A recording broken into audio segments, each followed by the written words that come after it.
Boa tarde, meus amores. A nossa aulinha agora é de história. Pega lá o livro de história, da página 30, certo? E vocês vão ver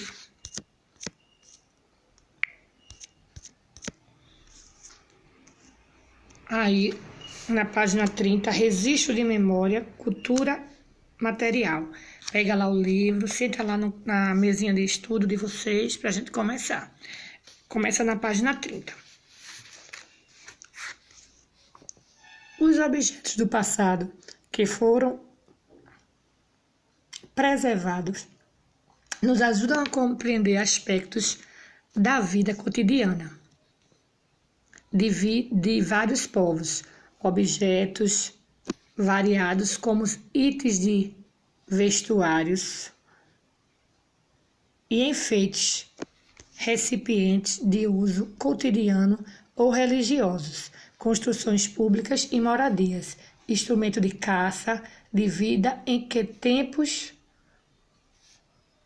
instrumento de caça ou festivos podem fornecer informações sobre o mundo da vida em outros tempos e espaços e fizeram parte da memória de um povo.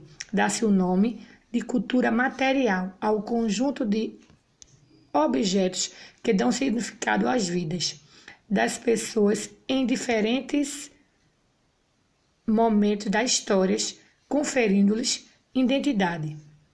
Elementos simbólicos também fazem parte do objetivo de que são legados pelos povos. Vejamos um exemplo.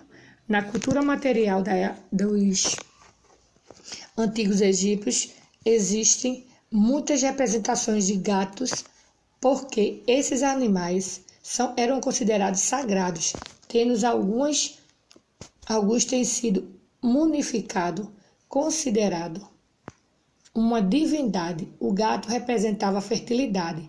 A representação do gato como fazia parte da vida cotidiana dos egípcios. Os elementos simbólicos também podem se relacionar com a vida concreta, ou seja, com as práticas do dia a dia das pessoas.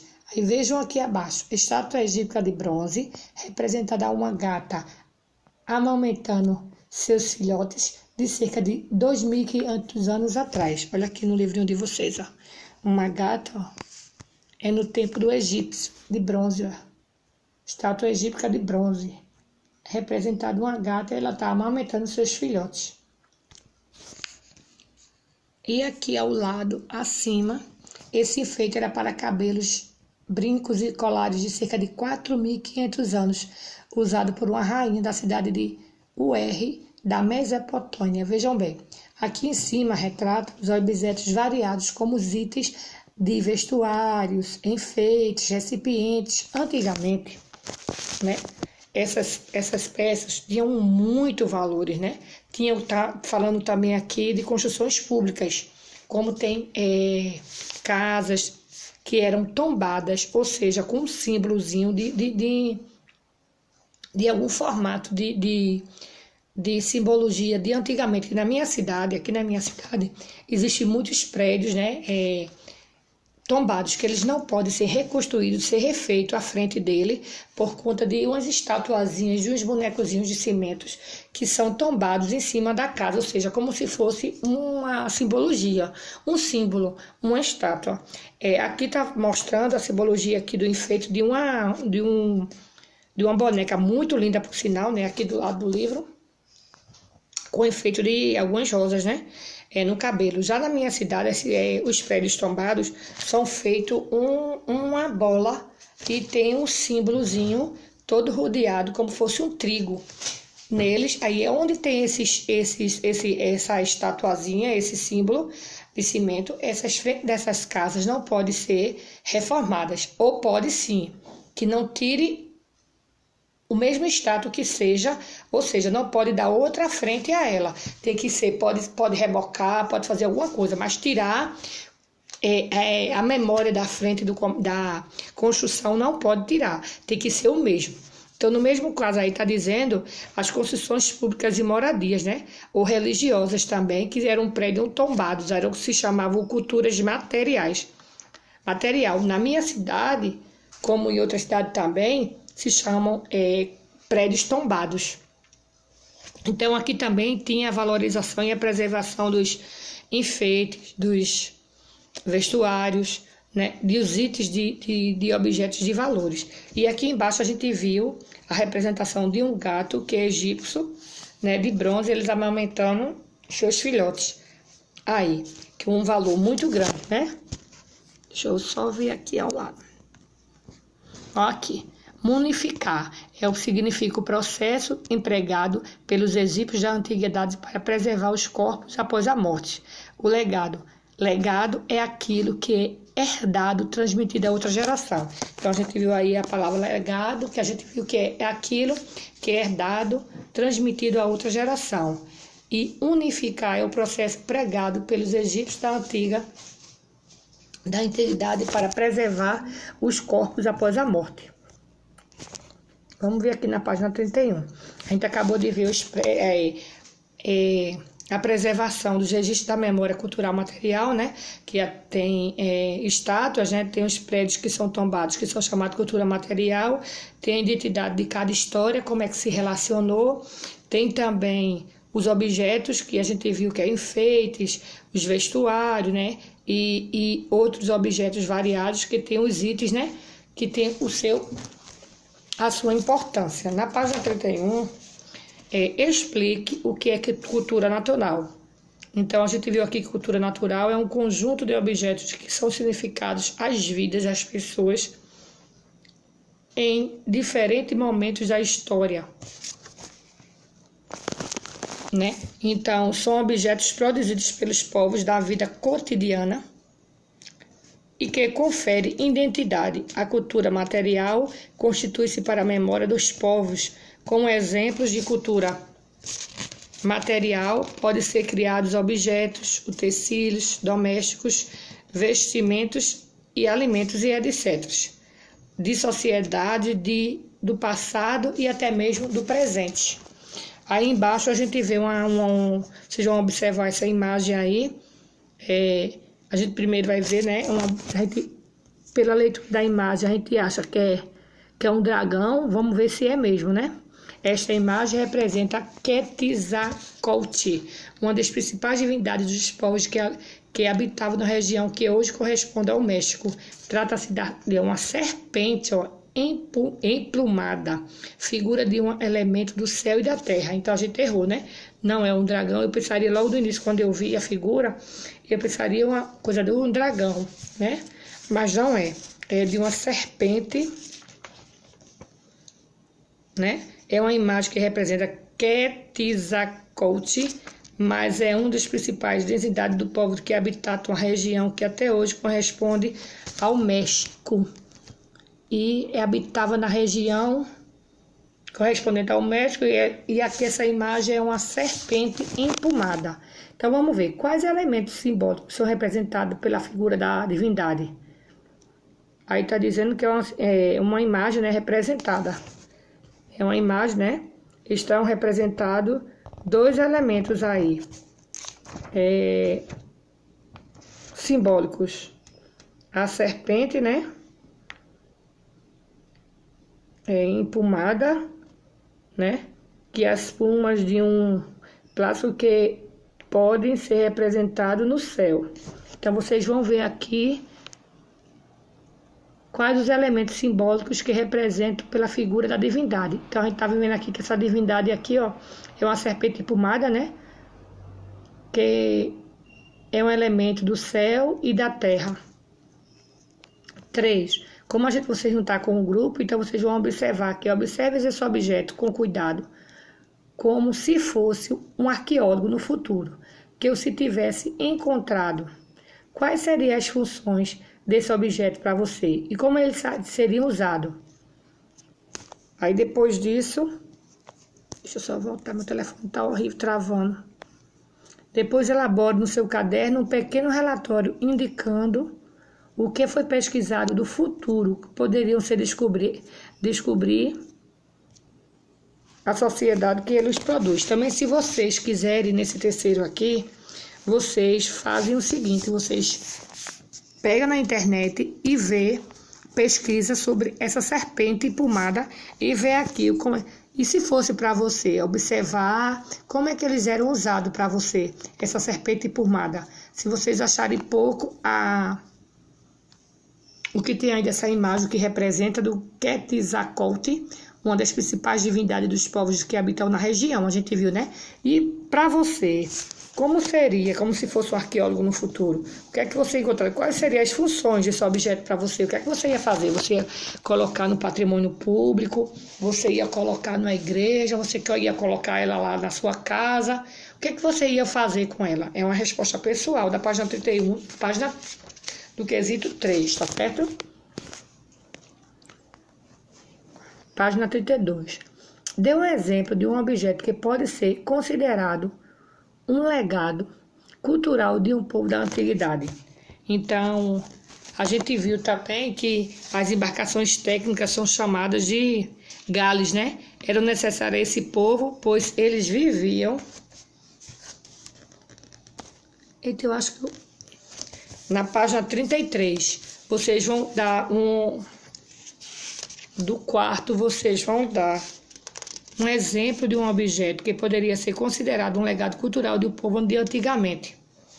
E no quinto, selecione alguns objetos do seu cotidiano que pode ser considerado exemplo de um legado cultural. E depois vocês vão responder, justificar a resposta de vocês. Deixa eu só passar aqui um negócio para eu ver.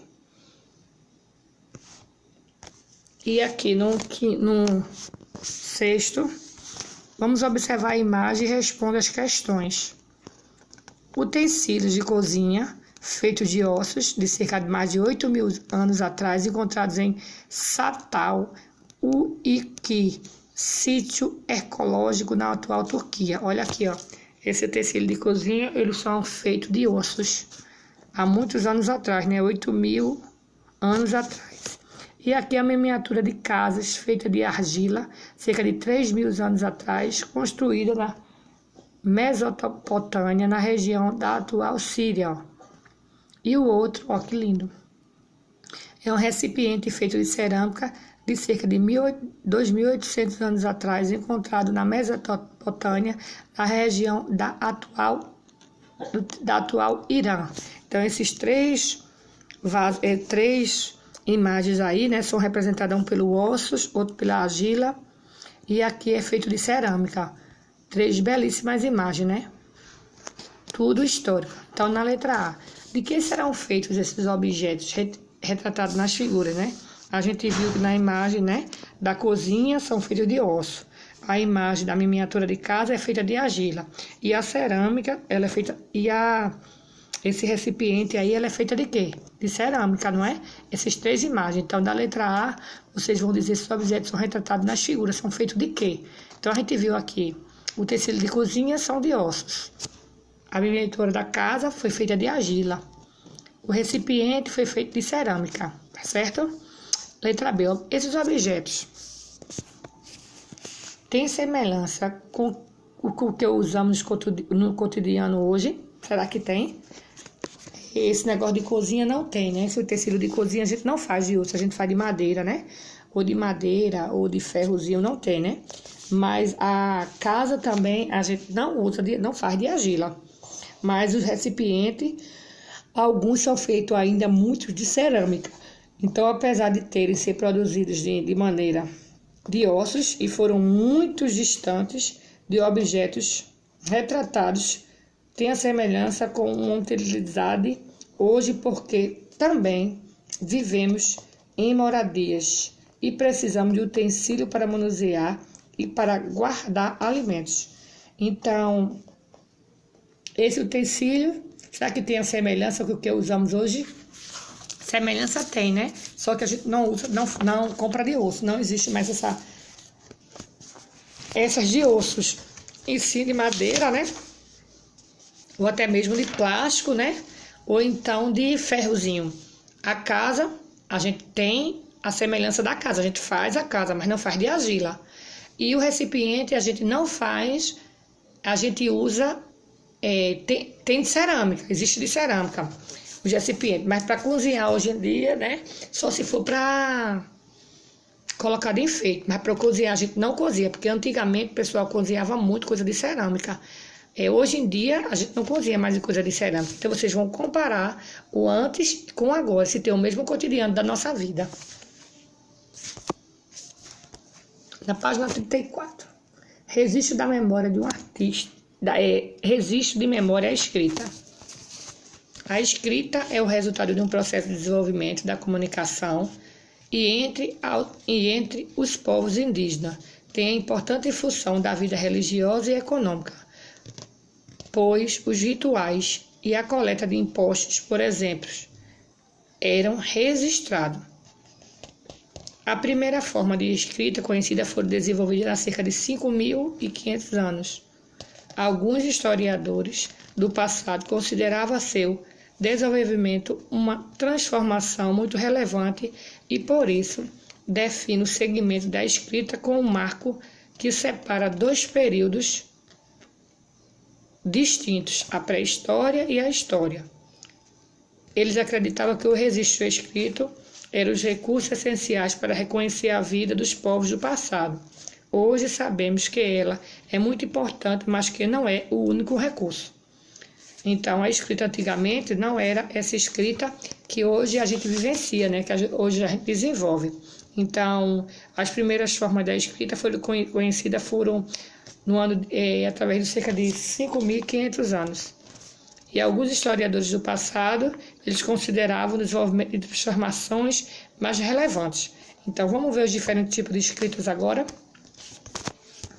Então, diferentes tipos de escritos. Muitos povos antigos desenvolveram maneiras diferentes de escrever. Os sumérios, na Mesopotâmia, foram os inventores da escrita.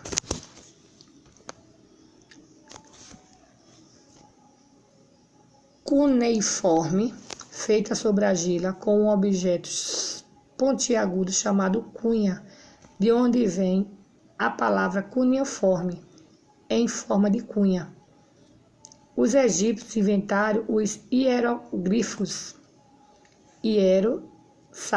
sagrado e grifo, símbolo, uma escrita sagrada realizada por escribas e sacerdotes e muito utilizados em templos e túmulos. Os maias, povo que viveu na América entre os séculos 3 e os 10, também criavam uma escrita por grifos, símbolos que representavam palavras, por isso sua escrita se chama pictográfica. Picto, figura, e grífico, símbolo, diferentemente dos sumérios, egípcios e maias. Os fenícios utilizavam um alfabeto composto de 22 letras sem vogais que podiam se unir para formar palavras. O alfabeto fenício serviu de base para o alfabeto grego, que por sua vez deu origem ao alfabeto que utilizavam na língua portuguesa.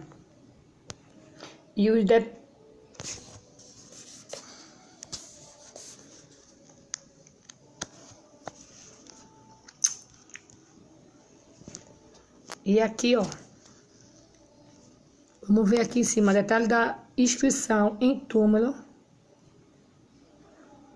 fenício de cerca de 3.000 anos atrás. Olha a escrita como era, né? Não é a nossa escrita igual a hoje, ó. Aqui é o detalhe da inscrição em um túmulo. Olha aqui a outra aqui, ó. Aqui é um detalhe de um conjunto de placas com inscrições maias de cerca de 3.500 anos atrás. Esse aqui abaixo, ó. Então, a escrita de antigamente, a gente já dá para perceber aqui, ó, que não era igual a nossa, né? Era um registro de memória, né, deles, que eles faziam, né? A escrita deles através de placas, né, de madeiras, eles escreviam através disso aqui, ó. E ele era hierográficos, né? O hierográfico, o hiero era o sagrado,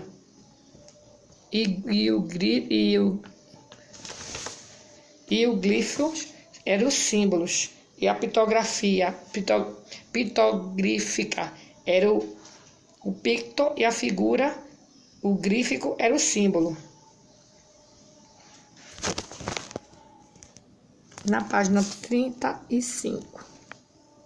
Relaciona o sétimo. Relaciona as colunas abaixo ligado ao tipo de escrita do povos a que se desenvolveu. Aerogrito, cuneiforme e pitogrífica. Aí aqui ao lado tem os maias, os egípcios e os sumérios. A gente tá vendo aqui que cada um deles, na diferença dos tipos de escrita, aqui, ó, se vocês vão ter que ler novamente, aí tá dizendo cada um deles, ó, os inventores do cuneiforme, feita de argila, né? E também tem o hieróglifo, são os egípcios que inventaram os hieróglifos. Então vocês vão ver aí. Deixa eu ver o outro. O pitogrífica. Os maias foi quem inventaram os pitogríficas. E os hieroglíficos, quem inventou foi os egípcios. Aí vocês vão responder de acordo com o que está pedindo aí. O oitavo. Observa as imagens abaixo e responda. Olha as figuras aqui. Exemplo das escritas sumérica e as escritas egípcias. Olha aqui a placazinha. Como é que ele escreveu, ó. Só que a gente não dava para ver. A gente tá vendo aqui, ó. Vejam aqui, ó. Tem dessa forma. Isso aqui como fosse um pé, né? Aqui como fosse uma curva. Aí aqui tem um boi. Aqui tem uma bolinha. Aqui tem como fosse um S. E aqui um vai e venzinho. Aí aqui, ó. Boi. Aqui é a escrita do sol, aqui é a escrita de ir, e aqui é da água. Ele botou aqui como se fosse uma ondinha, depois botou aqui essa última, aqui da curvinha, e aqui botou a água. Então, que tipos de escritas representam nessa imagem? Tem em comum, né? As duas formas da escrita representadas na imagem são utilizadas de símbolo, essa e essas. Elas são utilizadas de símbolos representadas pelas ações, os elementos da natureza e os animais, como o i, o sol, o boi e a água. Porque aqui, qual o tipo de escrita representada? Então, são as duas formas de escrita que são representadas nessa imagem, que estão utilizando símbolos para representar ações, elementos da natureza e animais. Olha aqui, ó. A gente viu essas plaquinhas aqui, ó. Só que a gente viu o i, o sol, o boi e a água. E aqui, cria um sistema de escrita como símbolos para escrever seu nome. E de um colega ou de seu irmão, se você não tiver colega, assim, porque não está na sala, ou seja, de um colega da rua, né? E registra a sua criação no quadro abaixo. Então, vocês fazem igual aqui, ó. Você faz uma placa com esses desenhos e depois vocês fazem outra placa no que vocês querem dizer, tá certo? Então, esse símbolo aqui acima, eles são representados de duas formas, né? De escrita. Aqui a escrita de antigamente, há mais de não sei quantos mil anos, né? De 8.000, 5.500 anos. São representadas nas imagens. Aqui, tudo que essas placas aqui são escritas por imagem. Só que para representar duas ações de elementos. Que elementos da natureza, olha aqui o elemento da natureza, né? Sol, a água e os animais, como sol, boi e a água. E aqui embaixo vocês vão depois representar se baseando nesse daqui, ó. Um símbolo para escrever o seu nome. Aí vocês botam uma plaquinha com um símbolo e depois vocês escrevem outra plaquinha com o nome de vocês, certo? Essa foi a nossa aulinha de hoje de história. Um beijinho, não esquece de postar a atividade, hein?